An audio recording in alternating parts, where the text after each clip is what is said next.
Hello everyone, welcome back to another video from Quick Guide.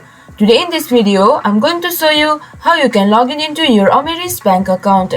So follow some simple steps with me. Open your web browser and in the search bar, type in Ameris bank login. And as the search result over here, you can see this interface. Click on login over here. It will redirect you to the login portal of Ameris bank. And in this portal, enter the user ID of your account. Once you do that, enter the password of your account. To confirm what you typed, you can click here on the eye icon. And if you are using your private computer, you can click here on the Remember Me for further use. But I do not recommend you to do that in the public computer or shared computer. And once you do that, click here on the login button.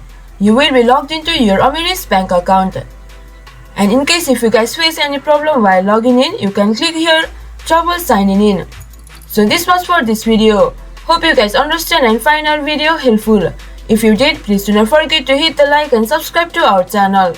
And also hit the bell icon for latest videos and drop a comment for reviews and more content like this.